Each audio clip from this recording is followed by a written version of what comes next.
Hello friends, എല്ലാവർക്കും നമസ്കാരം. നിങ്ങളെവരും കാത്തിരിക്കുന്ന നയനയുടെയും ആദർശിന്റെയും ഇന്നത്തെ വിശേഷത്തിലേക്ക് എല്ലാ കൂട്ടുകാർക്കും സ്വാഗതം. എല്ലാവർക്കും നല്ലൊരു ദിവസം ആശംസിച്ചുകൊണ്ട് തന്നെ നമുക്ക് ഇന്നത്തെ വിശേഷത്തിലേക്ക് കടന്നാലോ. അതിനു മുമ്പായിട്ട് ആരെങ്കിലും നമ്മുടെ ചാനൽ ആദ്യമായിട്ട് കാണുന്നുണ്ടെങ്കിൽ ഒന്ന് സബ്സ്ക്രൈബ് ചെയ്ത് വെക്കണം. അതിനോടൊപ്പം മാക്സിമം എല്ലാവരും ഒരു ലൈക്ക് അടിച്ചിട്ട് വീഡിയോ കാണാൻ വേണ്ടി ശ്രദ്ധിക്കണേ. അപ്പൊ നമുക്ക് നേരെ വിശേഷത്തിലേക്ക് കടക്കാം. ഇന്ന് കുറച്ച് ലേറ്റ് ആയി പോയി, ഞായറാഴ്ചയാണ്. അപ്പൊ അതുകൊണ്ട് എണീക്കാൻ കുറച്ച് താമസിച്ചു കേട്ടോ. അപ്പൊ എല്ലാവരോടും ഒരു ക്ഷമ ചോദിച്ചുകൊണ്ട് തന്നെ നമുക്ക് വിശേഷത്തിലേക്ക് കടക്കാം കേട്ടോ. അപ്പൊ തുടങ്ങുമ്പോൾ തന്നെ നമ്മുടെ നവ്യനെ അഭിനയാണ് കാണിക്കുന്നത്. അങ്ങനെ നവ്യ അഭിനെ വട്ടം ചുറ്റിച്ചുകൊണ്ടേ ഇരിക്കുകയാണ്. കിട്ടിയ അവസരം പുള്ളിക്കാരി പാഴാക്കുന്നില്ല കേട്ടോ. മിടുക്കിന്ന് വേണമെങ്കിൽ നമുക്ക് പറയാം. അങ്ങനെ നമ്മുടെ നവ്യനെ ഷോപ്പിങ്ങിന് കൊണ്ടുപോകുവാണ് അഭി. വേറൊരു നിവർത്തിയില്ലാഞ്ഞിട്ടാണ് നവ്യനെ ഷോപ്പിങ്ങിന് കൊണ്ടുപോകുന്നത്. അങ്ങനെ ഒരു പൂക്കടയുടെ ഫ്രണ്ടിൽ എത്തിക്കഴിഞ്ഞപ്പോഴത്തേക്കും നവ്യ പറഞ്ഞു, വണ്ടി നിർത്ത് അഭി, എനിക്ക് കുറച്ച് പൂ വേണമെന്ന് പറഞ്ഞു. പൂവോ? നിനക്ക് എന്തിനാ പൂവ്? അതെ, എനിക്ക് മുല്ലപ്പൂ ചൂടാൻ തോന്നുക, എനിക്ക് കുറച്ച് പൂ വേണം, ബാ നമുക്ക് അവിടെ പോയി മേടിക്കാന്ന് പറഞ്ഞപ്പോഴത്തേക്കും, മുല്ലപ്പൂ നീ വേണമെങ്കിൽ പോയി മേടിക്കുക, അതിനിപ്പോ ഞാൻ എന്തിനാ ഇവിടെ നിന്ന് ഇറങ്ങണത്, എനിക്കൊന്നും വരാൻ പറ്റില്ല. എന്താ അഭി പറയുന്നത്? ദേ, ഭർത്താക്കന്മാര് ഭാര്യമാർക്ക് മുല്ലപ്പൂ മേടിച്ചു തരണത്, അത് വന്ന് വേണം മേടിച്ചു തരാന്. അതുകൊണ്ട് ബാ നമുക്ക് പോകാന്ന് പറഞ്ഞു. അങ്ങനെ അവിടെ ചെന്നു. അവിടെ ചെന്നിട്ട് ഒരു മുഴം മുല്ലപ്പൂവിന് എത്രയാന്ന് ചോദിച്ചപ്പോ അവർ ഇത്ര രൂപയാന്ന് പറഞ്ഞു. എങ്കിൽ പിന്നെ മുല്ലപ്പൂ താട്ടെന്ന് പറഞ്ഞു കേട്ടോ. അപ്പം നമ്മുടെ നവ്യക്ക് ആ ചേച്ചി മുല്ലപ്പൂ കൊടുത്തു. മുല്ലപ്പൂ കൊടുത്തു കഴിഞ്ഞപ്പോഴത്തേക്കും ആ ചേച്ചി പറഞ്ഞു, ഇതുപോലെ ഒരുപാട് ഭാര്യ ഭർത്താക്കന്മാർ ഇവിടെ വന്ന് മുല്ലപ്പൂ മേടിച്ചുകൊണ്ട് പോകാറുണ്ട് എന്നൊക്കെ പറഞ്ഞു. അപ്പോഴത്തേക്കും നമ്മുടെ അഭിയുടെ മുഖം അത്രയ്ക്ക് ശരിയല്ല. അഭി പറയുന്നുണ്ട്, ബാ നവ്യ എന്ന് പോകാം, സമയം പോകുന്നു എന്ന് പറയുമ്പോഴത്തേക്കും നവ്യ പറയുന്നുണ്ട്, എന്ത് സമയം പോകുന്നു? സമയം പോകാനൊന്നുമില്ല, ഞാനും ഭാര്യയും ഭർത്താവും അല്ലേ, പിന്നെ സമയം പോയാൽ എന്താ കുഴപ്പമിരിക്കുന്നത്? വീട്ടിൽ വൈകിട്ട് രാത്രിക്ക് മുമ്പ് ചെന്ന് കയറിയാൽ മതിയല്ലോ എന്നൊക്കെ പറഞ്ഞ് മുല്ലപ്പൂ മേടിച്ചിട്ട് പോവാണ്. പക്ഷെ അബിയുടെ വർത്താനമൊക്കെ കേട്ട് കഴിഞ്ഞപ്പോഴത്തേക്ക് ആ മുല്ലപ്പൂക്കാരി മനസ്സിലിങ്ങനെ വിചാരിക്കുകയാണ്, ഈ ബന്ധം അധികം നാൾ പോകുന്നു തോന്നുന്നില്ല, ആ ചെറുക്കൻ ഈ പെണ്ണിനോട് ഒട്ടും താല്പര്യം ഇല്ലെന്ന് തോന്നുന്നു, ഈ പെണ്ണ് അളിഞ്ഞു കയറി ചുമ്മാ ആ ചെറുക്കനെ സ്നേഹിക്കുന്നതാണ്, ആ ചെറുക്കന് താല്പര്യം ഇല്ലെന്നാ തോന്നുന്നത്. ഏതായാലും അധികകാലം നീണ്ടുപോകാൻ ചാൻസ് ഇല്ല എന്ന് ആ ചേച്ചി ഇങ്ങനെ മനസ്സിൽ പറയാണ്. ഏതായാലും വണ്ടിക്കകത്ത് കയറി കഴിഞ്ഞപ്പോഴത്തേക്കും നവ്യ എന്തു പറഞ്ഞു, അതെ ഈ മുല്ലപ്പൂ നീ എനിക്ക് വെച്ച് തരണം എന്ന് പറഞ്ഞു. മുല്ലപ്പൂ ഞാൻ വെച്ച് തരാനോ? എന്താ, നിനക്ക് രണ്ട് കൈകൾ ദൈവം തന്നിട്ടില്ല, തന്നെ അങ്ങോട്ട് വെച്ചോളാൻ പറഞ്ഞപ്പം, അങ്ങനെയല്ല, ഭർത്താക്കന്മാര് ഭാര്യമാർക്ക് മുല്ലപ്പൂ മേടിച്ചു കൊടുക്കുക മാത്രമല്ല വെച്ചും കൂടെ കൊടുക്കണം, പിന്നെ അതിനൊന്നും എന്നെ കിട്ടില്ല. എനിക്കറിയാം നിന്നെ കിട്ടില്ലെന്ന്. ദേ അഭി, എനിക്ക് ദേഷ്യം വരുന്നുണ്ട് കേട്ടോ, മര്യാദയ്ക്ക് എനിക്ക് പൂ വെച്ച് തന്നോ. ആദർശേട്ടൻ നയനയ്ക്ക് പൂ വെച്ച് കൊടുക്കുന്നത് ഞാൻ പലതവണ കണ്ടിട്ടുണ്ടോ? ഓഹോ, അപ്പൊ അവരുടെ ബെഡ്റൂമിലേക്ക് ഒളിഞ്ഞു നോക്കാനാണോ നിന്റെ പരിപാടി? ആരുടെയും ബെഡ്റൂമിലേക്ക് ഒളിഞ്ഞു നോക്കേണ്ട കാര്യമില്ല, അവര് രഹസ്യമായൊന്നും അല്ല അത് ചെയ്യുന്നത്. ഭർത്താവ് ഭാര്യയുടെ തലയിൽ മുല്ലപ്പൂ വെച്ച് കൊടുക്കുന്നത് അത് വലിയ തെറ്റുമല്ല. അതുകൊണ്ട് നീ എനിക്ക് തലയിൽ മുല്ലപ്പൂ വെച്ച് തരണമെന്ന് ഇങ്ങനെ പറഞ്ഞപ്പോഴത്തേക്കും അബിക്ക് പിന്നെ യാതൊരു നിവർത്തിയില്ല. ഭീഷണിയും സ്വരം ഇങ്ങനെ വന്നുകൊണ്ടിരിക്കുകയാണല്ലോ. അപ്പൊ അതുകൊണ്ട് തന്നെ എന്ത് ചെയ്തു, അബി മുല്ലപ്പൂ വെച്ച് കൊടുത്തിട്ട്, ഇത് എന്തൊരു തലവേദനയാ, ഇത് എവിടം വരെ പോകും, മനുഷ്യൻ ഇപ്പൊ സ്വസ്ഥതയും സമാധാനവും ഇല്ലല്ലോ എന്ന് പറഞ്ഞപ്പോ, സ്വസ്ഥതയും സമാധാനവും നീയായിട്ട് തന്നെയല്ലേ അബി കളഞ്ഞത്? സ്വസ്ഥതയും സമാധാനവും കളഞ്ഞത് നീയാണ്, അല്ലാതെ ഞാനല്ലല്ലോ. അതുകൊണ്ട് ഏതായാലും ഇനി ഞാൻ പറയുന്നതനുസരിച്ച് മുന്നോട്ടേക്ക് പോയാൽ നിനക്ക് കൊള്ളാം, ഇല്ലെങ്കിൽ പലതും അറിയും എന്നൊക്കെ ഇങ്ങനെ പറഞ്ഞ് വീണ്ടും ഭീഷണിയുടെ സ്വരം ഇങ്ങനെ മുഴക്കുന്നത് നമ്മുടെ നവ്യ. ഏതായാലും ഇത് കഴിഞ്ഞ് കാണിക്കുന്നത് നമ്മുടെ നന്ദാവനാണ് കേട്ടോ. അവിടെ ഗോവിന്ദനും കനകദുർഗയും അതുപോലെ നമ്മുടെ നയനയും നന്ദുവും ഒക്കെ ഉണ്ട്. അങ്ങനെ ഗോവിന്ദൻ തന്റെ പണിയുടെ കാര്യങ്ങളൊക്കെ പറഞ്ഞുകൊണ്ടിരിക്കുമ്പോഴത്തേക്കും നയന പറയുന്നുണ്ട്, ഇനി ജോലി ചെയ്യാൻ ഞാനും കൂടെ അച്ഛാ, അപ്പൊ കുറച്ചുകൂടെ വരുമാന മാർഗം അച്ഛൻ ഉണ്ടാവുമല്ലോ, ഞാനിവിടെ വെറുതെ ഇരിക്കല്ലേ. അതൊന്നും വേണ്ട മോളുടെ ഓപ്പറേഷൻ കഴിഞ്ഞല്ലേ ഉള്ളൂ, വേണ്ട, കൂടുതൽ ജോലി ഭാരം ഒന്നും ചെയ്യരുതെന്ന് ഡോക്ടർ പറഞ്ഞിരിക്കുന്നത്. അതുകൊണ്ട് വേണ്ടാന്ന് പറഞ്ഞപ്പോ ഡോക്ടർ അങ്ങനെയൊന്നും പറഞ്ഞിട്ടില്ല. ഡോക്ടർ പറഞ്ഞത് അത്യാവശ്യം പണികളൊക്കെ ചെയ്തോളാനാ. പിന്നെ ആദർശേട്ടനാ സമ്മതിക്കാത്തത്. അപ്പോഴത്തേക്ക് നമ്മുടെ കനകദുർഗ പറഞ്ഞു, ആദർശ് സമ്മതിക്കുന്നില്ലല്ലോ, ദേ ഇനി നിനക്ക് ചോദിക്കാനും പറയാനും ആൾക്കാരൊക്കെ ഉണ്ട്, അല്ലാതെ ഞങ്ങളുടെ മകൾ മാത്രല്ല നീ, ആദർശിന്റെ ഭാര്യയും കൂടിയാ, അനന്തപുരി തറവാട്ടിലെ മരുമകളും കൂടിയാ. അതുകൊണ്ട് തന്നെ ദേ അവര് പറയുന്നതും കൂടെ ഞങ്ങൾക്ക് കേൾക്കാനായിട്ട് കഴിയുള്ളൂ, നീ പറയുന്നത് മാത്രം കേൾക്കാൻ കഴിയില്ല. അതുകൊണ്ട് നീ ഇപ്പൊ തൽക്കാലം ജോലിക്കൊന്നും വരണ്ട, നീ ഇപ്പൊ ഇവിടെ ഇരുന്നാ മതി, നിനക്ക് റെസ്റ്റ് ആണ് വേണ്ടത്. ഇനി ആദർശ് ഇത് അറിഞ്ഞു കഴിഞ്ഞിട്ടുണ്ടെങ്കിൽ നിന്നെ വല്ല ചീത്തയും പറയും, അല്ലെങ്കിലും എന്ത് വിചാരിക്കും എന്നൊക്കെ പറയുമ്പോൾ ആദർശ് കയറി വരികയാണ്. അപ്പൊ ആദർശ് കയറി വന്ന ഉടനെ കനകദുർഗ പറഞ്ഞു, നിന്റെ ഭർത്താവ് വന്നല്ലോ, നീ അങ്ങോട്ട് ചോദിക്കാൻ പറഞ്ഞു. അപ്പോഴത്തേക്കും എന്താ ഇവിടെ ഒരു ചർച്ചാ വിഷയം എന്ന് ചോദിക്കുമ്പോഴത്തേക്കും നമ്മുടെ നന്ദു പറയാ, ചേച്ചിക്ക് ഇപ്പൊ ഇവിടുത്തെ ജോലികളൊക്കെ ചെയ്യണമെന്നാ പറയുന്നത്. ദേ ജോലികളൊന്നും ചെയ്യാൻ പാടില്ല, ദേ അച്ഛന്റെ ജോലി വരെ നിർത്തിച്ചിട്ട് അച്ഛന് വരെ വീട്ടിലിരുത്തണമെന്നാ ഞാൻ വിചാരിക്കുന്നത്. അപ്പോഴല്ലേ നിനക്ക് ജോലി ഒന്നും ചെയ്യേണ്ട കാര്യമില്ല. പിന്നെ ഞാന് ഇപ്പൊ വന്നിട്ട് വേറൊന്നുമല്ല, നിനക്ക് തരാൻ വേണ്ടി അമ്മ ഒരു 50 ലക്ഷം രൂപ തന്നു. ഇത് കേട്ടത് ഞെട്ടിപ്പോയിട്ട്, 50 ലക്ഷം രൂപയോ? എന്തിനാ എനിക്ക് 50 ലക്ഷം രൂപ അമ്മ തരുന്നത്? ആദർശേട്ടൻ എല്ലാ സത്യങ്ങളും തുറന്ന് പറഞ്ഞല്ലേ അമ്മയോട്? ഞാൻ പറഞ്ഞതല്ലേ ആദർശേട്ട പറയരുതെന്ന്, പിന്നെ എന്തിനാ ആദർശേട്ട പറഞ്ഞത്? ആദർശേട്ടൻ പറഞ്ഞോ അതോ ഇനി വേറെ ആരെങ്കിലും പറഞ്ഞോ? അപ്പോഴത്തേക്കും കനകദുർഗ യേശോ വേണ്ടായിരുന്നു മോനെ എന്നൊക്കെ ഇങ്ങനെ കനകദുർഗയും നന്ദുവും ഗോവിന്ദനും ഒക്കെ പറഞ്ഞപ്പോഴത്തേക്കും ദേ ഞാൻ പറയുന്നതൊന്ന് കേക്ക്, തൂക്കിക്കേറി വെടിവെക്കാതെ ഞാൻ പറയുന്നത് മുഴുവനായിട്ടൊന്ന് കേക്ക്. ഈ പൈസ തന്നത് കരൾ കൊടുത്ത പെൺകുട്ടിക്ക് കൊടുക്കാനാ. കരൾ കൊടുത്ത പെൺകുട്ടി ആരാ? നയനയാണ്. അപ്പൊ എനിക്ക് ഈ പൈസ ഇവിടെ കൊണ്ട് തരുന്നതല്ലാതെ വേറെ നിർവാഹമൊന്നും ഇല്ലല്ലോ. അതുകൊണ്ട് ഈ പൈസ നയനെ നീ മേടിക്കണം എന്ന് പറഞ്ഞപ്പം, ഓ അങ്ങനെയാണോ? വേണ്ട, എനിക്ക് ഈ പൈസ വേണ്ട. ഞാൻ ആദർശനോട് പറഞ്ഞതാ നയ പൈസ പോയിട്ട് എനിക്ക് പ്രത്യുപകാരമായിട്ട് ഒന്നും തരരുതെന്ന്. ദേ മുത്തശ്ശനും മുത്തശ്ശിയും തന്നെ കുറെ സ്വർണം കൊണ്ട് തന്നത് എനിക്ക് തീരെ ഇഷ്ടപ്പെട്ടിട്ടില്ല. പിന്നെ അവരുടെ മനസ്സ് വിഷമിപ്പിക്കണ്ടല്ലോ എന്ന് കരുതിയിട്ട് മാത്രം ഞാൻ മേടിച്ചത്. ഈ 50 ലക്ഷം രൂപ ഒരു കാര്യം ചെയ്യുക, അത് ആദർശേട്ടൻ തന്നെ വെച്ചോ. അപ്പോഴത്തേക്കും പറഞ്ഞു, ഈ 50 ലക്ഷം രൂപ ഇനി ഞാൻ വെച്ച് ഞാൻ കടം കയറ്റിയാനാണോ? അതിന് ആദർശേട്ടൻ എന്താ കടമുള്ളത്? അപ്പൊ പെട്ടെന്ന് ഗോവിന്ദനും ചോദിച്ചു, അല്ല മോൻ എന്താ കടമുള്ളത്? എനിക്ക് കടവല്ലേ ഉള്ളൂ ഈ നയനയോട്. അവള് പല ഡിസൈനും എനിക്ക് ചെയ്തു തന്നിട്ടുണ്ട്, എന്നിട്ട് അതിന് നയ പൈസ അവള് മേടിച്ചിട്ടില്ല. ഇങ്ങനെ ഓരോ കട അവള് കൂട്ടുവെച്ചാ അത് ഞാൻ എങ്ങനെയാ അച്ഛാ വീട്ടുക? അപ്പൊ നയന പറഞ്ഞു, ഓഹോ അതൊക്കെ ഒരു കടമായിട്ടാണോ ആദർശേട്ടൻ കണ്ടിട്ടുള്ളത്? ഒരിക്കലും ഞാൻ എന്ത് ചെയ്തു തന്നാലും അത് ഒരിക്കലും പ്രത്യുപകാരം ഒന്നും ഉദ്ദേശിച്ചിട്ടല്ല. എനിക്ക് അങ്ങനെ ഒരു ചിന്ത എന്റെ മനസ്സിലില്ല. അതുകൊണ്ട് ദയവ് ചെയ്ത് ഈ പൈസ തരരുത്, ഇത് ഞാൻ മേടിക്കില്ല. ആദർശേട്ടൻ ഈ പൈസ അമ്മയ്ക്ക് തന്നെ തിരികെ കൊണ്ട് കൊടുക്കണം എന്ന് പറയുമ്പോൾ ഒരിക്കലും അമ്മയ്ക്ക് തിരികെ കൊടുക്കാനായിട്ട് പറ്റില്ല. കാരണം ഈ പൈസയും കൊണ്ട് ഞാൻ തിരികെ വീട്ടിൽ ചെന്ന് കഴിഞ്ഞിട്ടുണ്ടെങ്കിൽ അമ്മ വീണ്ടും ഈ പൈസ കൊടുക്കാൻ ചിലപ്പോൾ നേരിട്ട് ആ പെണ്ണിനെ അന്വേഷിച്ച് കണ്ടുപിടിച്ച് വരാൻ ചാൻസ് ഉണ്ട്.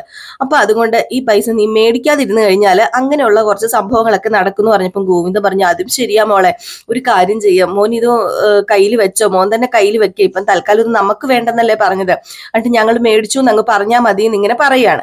അപ്പൊ അങ്ങനെയെങ്കിൽ അങ്ങനെ എന്നും പറഞ്ഞ് നമ്മുടെ ആദർശ് അവിടെ നിന്ന് പോവുകയാണ് കേട്ടോ. ഏതായാലും ആദർശിന് വേറെ നിവർത്തിയില്ല.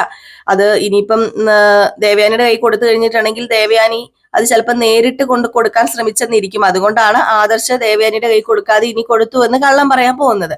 ഇതേ സമയം പിന്നെ കാണിക്കുന്നത് നമ്മുടെ അനാമികേനെയാണ്. അപ്പം അനാമികയാണെങ്കിൽ ഇങ്ങനെ ഇരിക്കുമ്പോഴത്തേക്കും ജലജ വന്നിട്ട്, എന്തു പറ്റി മോളെ, എന്താ മോക്കൊരു വിഷമം? അല്ല മോൾക്ക് എന്താ ഇത്ര വിഷമിക്കേണ്ട കാര്യം? മോൾക്ക് ആവശ്യത്തിന് സൗന്ദര്യമുണ്ട്, മോൾക്ക് ആവശ്യത്തിന് സ്വത്തും പണവും ഒക്കെ ഉണ്ട്, പിന്നെ എന്തിന്റെ സൂക്കേടായി എനിക്ക്? പിന്നെ എന്താ അനി മോളെ ഇങ്ങനെ വെറുക്കണത്? എനിക്കറിയില്ല, എനിക്ക് ആവശ്യത്തിന് സൗന്ദര്യം ഉണ്ടോ അപ്പച്ചിന്ന് ചോദിക്കുമ്പോഴത്തേക്കും, മോക്ക് ആവശ്യത്തിൽ അധികം സൗന്ദര്യമുണ്ട്. ഇവിടെ വന്ന പെൺകുട്ടികളെക്കാളൊക്കെ കൂടുതൽ സൗന്ദര്യം മോൾക്ക് തന്നെയാ എന്നൊക്കെ പറഞ്ഞ് ഇങ്ങനെ സൗന്ദര്യത്തെ കുറിച്ച് നമ്മുടെ ജലജ പുകഴ്ത്തി സംസാരിക്കാൻ കേട്ടോ. പക്ഷെ ജലജ മനസ്സിൽ കോപ്പ്, സൗന്ദര്യമല്ല, ഇവിടെ കണ്ടേച്ചാ മതി, പട്ടി കഞ്ഞി കുടിക്കത്തില്ല എന്നൊക്കെ മനസ്സിൽ പറയുന്നുണ്ട് കേട്ടോ. ഈ സമയമാണ് നമ്മുടെ നവ്യയും അഭിയും കൂടെ അകത്തേക്ക് കയറി വരുന്നത്. നവ്യയും അഭിയും കൂടെ കയറി വരുന്നത് കണ്ടത് ജലജ ഇത്രയും നേരം എവിടെ പോയി കിടക്കുമായിരുന്നു എന്ന് ചോദിച്ചു. അപ്പൊ നമ്മുടെ നവ്യ പറഞ്ഞു, എവിടെ പോകാനാ, ഞങ്ങള് പ്രത്യേകിച്ച് എവിടെയും പോയൊന്നുമില്ല. ഞാൻ സിനിമ കാണാൻ പോയി, കുറച്ച് ഡ്രസ്സും എടുക്കാൻ പോയി, പിന്നെ കുറച്ച് ആഭരണം മേടിക്കാൻ പോയി, അതുപോലെ കുറച്ച് പാർക്കിൽ പോയി, കറങ്ങാൻ പോയി, അങ്ങനെ പോയി ഇങ്ങനെ പോയി. എന്റെ ഭർത്താവ് എന്നെ കൊണ്ടുപോകുന്നതല്ലേ, ഇവിടെ ചിലരുടെ ഭർത്താവ് പരിഗണിക്കുന്നില്ലെന്ന് പറഞ്ഞ് എന്റെ ഭർത്താവ് എന്നെ പരിഗണിക്കുകയും എല്ലായിടത്തും കൊണ്ടുപോവുകയും ചെയ്യും. അതൊന്നും കണ്ട് അസൂയപ്പെട്ടിട്ട് കാര്യമില്ല എന്ന് പറഞ്ഞപ്പോഴത്തേക്കും, ആർക്കാടി അസൂയ? എനിക്കിതൊന്നും കണ്ടിട്ട് ഒരു അസൂയയില്ല. ഞാൻ എന്തിനാടി അസൂയപ്പെടേണ്ടത്? എന്റെ ഭർത്താവ് എന്നെ കൊണ്ടുപോകുന്നില്ലെങ്കിൽ അത് ഞാൻ അങ്ങ് സഹിച്ചു. നിന്റെ ഭർത്താവ് നിന്നെ കൊണ്ടുപോകുന്നത് ഞാൻ എന്താ ചെയ്യേണ്ടത്? അഭിയേട്ടന് ഭ്രാന്താണോ ഇവളെയും കൊണ്ട് കറങ്ങാൻ പോകാന്? അപ്പോഴത്തേക്ക് നവ്യ പറഞ്ഞു, എന്റെ അഭിയേട്ടന് ഒരു ഭ്രാന്തും ഇല്ലടി, എന്നെ കറങ്ങാൻ കൊണ്ടുപോകുന്നതിൽ അഭിയേട്ടന് അഭിമാനം ഉള്ളൂ. സുന്ദരിയായ ഒരു ഭാര്യനെ കൊണ്ട് കറങ്ങാൻ പോകുന്നില്ലേ? ചിലപ്പോ നിന്നെ കറങ്ങാൻ കൊണ്ടുപോകാത്തത് എന്തായിരിക്കും അറിയാമോ? അനിയുടെ അത്രയും സൗന്ദര്യം പോലും നിനക്കില്ല. അതുകൊണ്ട് എനിക്ക് ചിലപ്പോൾ നാണക്കേടായിരിക്കും, അതായിരിക്കും ചിലപ്പോൾ നിന്നെയും കൊണ്ട് കറങ്ങാൻ പോകാത്തത്. സത്യമല്ലേ അമ്മായിയമ്മേ എന്ന് ചോദിച്ചപ്പോഴത്തേക്കും അമ്മായിയമ്മ ഒന്നും മിണ്ടുന്നില്ല കേട്ടോ, ജലജ ഒന്നും മിണ്ടുന്നില്ല കേട്ടോ. നവ്യോട് മത്സരിക്കാൻ ജലജയ്ക്ക് കഴിയില്ല. അപ്പോഴത്തേക്കും നമ്മുടെ അനാമിക പറയും, നീ എന്താടി പറഞ്ഞത്? എനിക്ക് സൗന്ദര്യം ഇല്ലെന്നോ? ഞാൻ ലോക സൗന്ദര്യ മത്സരത്തിൽ പങ്കെടുത്തിട്ട്, ജില്ലാ സൗന്ദര്യ മത്സരത്തിൽ പങ്കെടുത്തിട്ട് എനിക്ക് 1ാം സ്ഥാനം കിട്ടിയതാ. നിനക്ക് 1ാം സ്ഥാനം? അതെ, അവിടെ ഉള്ളവരെല്ലാം കണ്ണുപൊട്ടന്മാരായിരുന്നോ? അതോ ജഡ്ജായിട്ടിരുന്നത് നിന്റെ അച്ഛനും അമ്മയായിരുന്നോ? ചിലപ്പം അങ്ങനെ ആയിരിക്കും. അങ്ങനെയാണെങ്കിൽ ഒരു പക്ഷേ നിനക്ക് സമ്മാനം കിട്ടിയേക്കും. ഒന്ന് പോടി, ഒന്ന് സൗന്ദര്യത്തെ വർണ്ണിക്കാൻ വേണ്ടി ഇരിക്കുന്നു. അതെ, എന്റെ അത്ര സൗന്ദര്യം ഈ കുടുംബത്തിൽ ആർക്കും ഇന്നേക്ക് ഇതുവരെ ഇല്ല. എന്റെ ഈ സൗന്ദര്യം കണ്ടിട്ട് തന്നെയാ ഈ അഭിയും ആദർശേട്ടനും ഏട്ടൻ എന്നെ വിവാഹം കഴിക്കാൻ വേണ്ടി ഇവിടെ കിടന്ന് മത്സരിച്ചത്. അതൊന്നും നിനക്കറിയില്ല. അതൊന്നും എനിക്കറിയില്ലെന്ന് നീ പറയണ്ട. ആ കഥയൊക്കെ എനിക്ക് നന്നായിട്ട് അറിയാം. വലിഞ്ഞു കയറി വന്നവളല്ലേടി നീയും നിന്റെ അനിയത്തിയും ഒക്കെ. ഞങ്ങൾ വലിഞ്ഞു കയറി വന്നവരാണെങ്കിലേ ഞങ്ങൾക്ക് ഇവിടെ പിടിച്ചു നിൽക്കാനുള്ള അർഹതയുമുണ്ട്, അധികാരവുമുണ്ട്. പക്ഷെ നിനക്ക് അങ്ങനെയല്ല. എന്റെ ഭർത്താവ് എന്നെ സ്നേഹിക്കുന്നുണ്ട്, അതുപോലെ ഈ വീട്ടിലെ പലരും എന്നെ സ്നേഹിക്കുന്നുണ്ട്. നിന്നെ ആരാടി ഈ വീട്ടിൽ സ്നേഹിക്കുന്നത്? സ്നേഹിക്കുമായിരിക്കും ആദർശേട്ടന്റെ അമ്മ. അതെ, നയനയോടുള്ള വിരോധം കാരണം മാത്രമടി നിന്നെ സ്നേഹിക്കുന്നതല്ല, നിന്നോട് സ്നേഹം ഉണ്ടായിട്ടൊന്നും അല്ലടി. ഭാഭി നമുക്ക് കയറി പോകാന്ന് പറഞ്ഞ് മേഘലിലേക്ക് കയറി പോയിട്ട് അഭിനയം കൂട്ടി. അപ്പോഴത്തേക്കും ജലജോട് അനാമിക പറഞ്ഞു, ഇത്രയൊക്കെ പറഞ്ഞിട്ടും എന്താ അപ്പച്ചി അപ്പച്ചി ഒരു അക്ഷരം ഇണ്ടാത്തത്? അപ്പച്ചിയുടെ മരുമകളുടെ വായടപ്പിക്കത്തില്ലായിരുന്നോ? ഒരെണ്ണം കർണക്കുറ്റി നോക്കി കൊടുക്കത്തില്ലായിരുന്നോ? എനിക്ക് പേടിയാണേ മോളെ, എനിക്ക് അവളെ പേടിയാ. അവൾക്കിട്ട് അടി കൊടുക്കാനൊന്നും എനിക്ക് വയ്യ. നിങ്ങളൊക്കെ എന്ത് മനുഷ്യരാ? പേടിച്ചു വരച്ച് ജീവിച്ചോ? ചുമ്മാ തല കുനിച്ച് പേടിച്ചു വരച്ച് ജീവിക്കുന്നേക്കാളും ഭേദം പോയി ചാവുന്നല്ലേ നല്ലതെന്നൊക്കെ ഇങ്ങനെ പറയാണ് കേട്ടോ. അപ്പൊ ഇതൊക്കെ കേട്ടിട്ട് നമ്മുടെ ജലജ അങ്ങ് പോയി. ഏതായാലും അനാമിക ഇങ്ങനെ നിൽക്കുകയാണ്. അപ്പോഴത്തേക്കാണ് നമ്മുടെ അനി വരുന്നത്.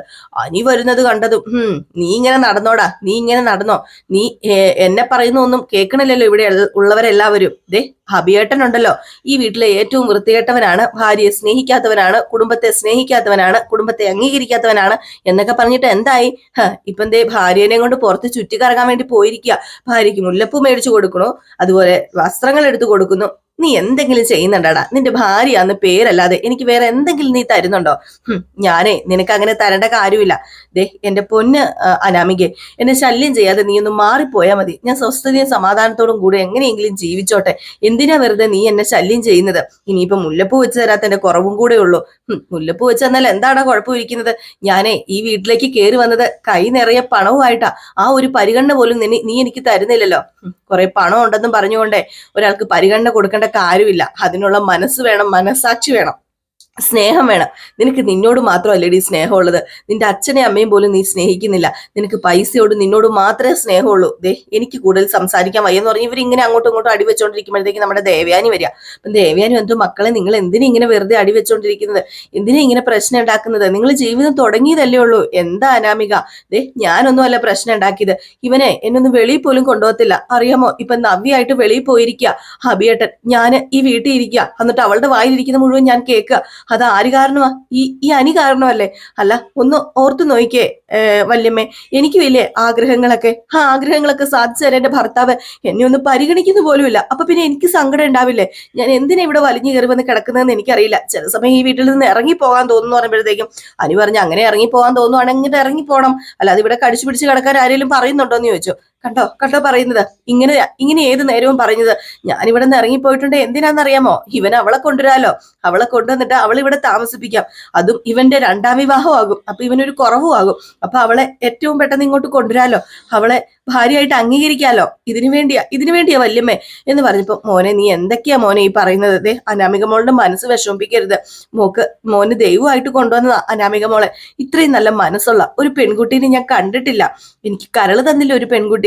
ആ പെൺകുട്ടിയെ പോലെയാ ഞാനിപ്പോ ഇവളെ കാണുന്നത്. കാരണം അത്രയ്ക്ക് നല്ല മനസ്സാ, നല്ല സ്വഭാവമാ. ദേ പിന്നെ എന്താ മോന് സ്നേഹിച്ചാല് എന്ന് ചോദിച്ചപ്പോഴത്തേക്കും ഇവൻ സ്നേഹിക്കത്തില്ലല്ലോ, ഇവനാ മൊട്ടച്ചീന് മതിയല്ലോ എന്ന് പറഞ്ഞുകൊണ്ട് അനാമിക ദേഷ്യപ്പെട്ടു പോയി കഴിഞ്ഞപ്പോഴത്തേക്കും പിന്നെ അവിടെ നമ്മുടെ ദേവയാനിയും അനിയും മാത്രമേ ഉള്ളൂ. അപ്പൊ ദേവയാനി പറഞ്ഞു, മോനെ ആ മോളെ വിഷമിപ്പിക്കരുത്. നിങ്ങൾ ഒരുമിച്ച് ജീവിക്കുന്ന കാണാനല്ലേ ഈ വല്യമ്മയൊക്കെ ആഗ്രഹിക്കുന്നത്. പിന്നെ എന്തിനാ നീ അവളെയും മനസ്സിൽ വെച്ചോണ്ട് ഇപ്പൊ നടക്കുന്നത്? ദേ അവരൊക്കെ വെറും അഴുക്ക് കൂട്ടങ്ങളാ. അവരൊന്നും നമ്മുടെ കുടുംബത്തിന് ചേരുന്നതല്ല. രണ്ട് പെണ്ണുങ്ങൾ വന്ന് കേറിപ്പോയി, അതിനിപ്പോ എന്ത് ചെയ്യാനാ? നമ്മുടെ കുടുംബത്തിന് ചേരുന്നല്ലെന്ന് ആരാ വല്യമ്മയെ പറഞ്ഞത്? ദേ ഞാൻ അങ്ങനെയൊക്കെ ഞാൻ അവരെ പരിഗണിക്കുന്നില്ലായിരുന്നു, അതൊക്കെ ശരിയാണ്. അതുപോലെ ആദർശേട്ടനും പരിഗണിക്കാത്ത ആദർശേട്ടൻ നയനേടത്തെ പരിഗണിച്ചു തുടങ്ങിയ അന്ന് മുതല്, ആരാധിച്ചു തുടങ്ങിയ അന്ന് മുതല് ഞാനും പരിഗണിക്കുന്നുണ്ട്. ഓഹോ, അപ്പൊ ആദർശ അവളെ ആരാധിക്കുന്നുണ്ടോ എന്ന് ചോദിച്ചാൽ ആരാധിക്കുന്നുണ്ട്. ആദർശേട്ടൻ മാത്രമല്ല ഞാനും ആരാധിക്കുന്നുണ്ട് എന്നൊക്കെ ഇങ്ങനെ പറഞ്ഞപ്പോ എല്ലാവരും കൂടെ എന്നെ തോൽപ്പിച്ചോ? നിന്നോട് എനിക്ക് ഒത്തിരി സ്നേഹം ഉണ്ടായിരുന്നു, പക്ഷെ ഇപ്പം ആ സ്നേഹം കുറഞ്ഞു വരിക. കാരണം വേറൊന്നുമല്ല, ഞാൻ വെറുക്കുന്നവരെയാണല്ലോ നിങ്ങളൊക്കെ കൂടി സ്നേഹിക്കുന്നത്. എന്നെ ഈ അവസ്ഥയിലാക്കിയവരെയാണല്ലോ നിങ്ങളൊക്കെ കൂടി സ്നേഹിക്കുന്നത്. അതൊക്കെ വല്യമ്മയുടെ തോന്നലാ വല്യമ്മ ഒരു ദിവസം എല്ലാം അറിയും. ആ ഒരു ദിവസം ഉണ്ടല്ലോ, നയനേടത്തിയെ വല്യമ്മ സ്നേഹിച്ചു തുടങ്ങുക മാത്രമല്ല, വല്യമ്മ ദൈവത്തിന്റെ സ്ഥാനത്തും കാണും എന്നൊക്കെ പറഞ്ഞിട്ട് അങ്ങ് പോയി. അപ്പോഴത്തേക്ക് നമ്മുടെ ദേവയാനി ഇങ്ങനെ ആലോചിച്ച് പറക്കി നിൽക്കുകയാണ്.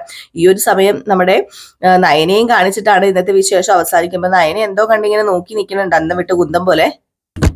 അപ്പൊ ആ ഒരു ഭാഗം കാണിച്ചിട്ടാണ് ഇന്നത്തെ വിശേഷം അവസാനിക്കുന്നത്. അപ്പൊ എല്ലാവരും കാത്തിരിക്കുക. കുറച്ച് ലേറ്റ് ആയി പോയിട്ടോ. ഇന്ന് നമ്മൾ 7:30 ഇടുന്നതായിരുന്നു, സോറി. നാളെ നമ്മൾ കറക്റ്റ് 7:30 തന്നെ വരുന്നതായിരിക്കും. ഞായറാഴ്ച ശനിയാഴ്ച കുറച്ചങ്ങോട്ട് ഉറങ്ങിപ്പോവും. മക്കൾക്ക് സ്കൂളിലൊന്നും പോകണ്ടല്ലോ. അപ്പൊ നമ്മൾ ആ ഒരു ഇതോടുകൂടി കിടക്കുമ്പോഴത്തേക്കും ചിലപ്പോൾ അങ്ങ് ഉറങ്ങിപ്പോവും. അതാണ് കേട്ടോ. അപ്പൊ എല്ലാവരും നമുക്ക് വേണ്ടി സപ്പോർട്ട് ചെയ്യുക. അപ്പൊ ഇതുവരെ സപ്പോർട്ട് ചെയ്ത എല്ലാവർക്കും ഒരുപാട് നന്ദിയുണ്ട്. വീണ്ടും നിങ്ങളുടെ സപ്പോർട്ടൊക്കെ പ്രതീക്ഷിക്കുന്നു. Bye bye.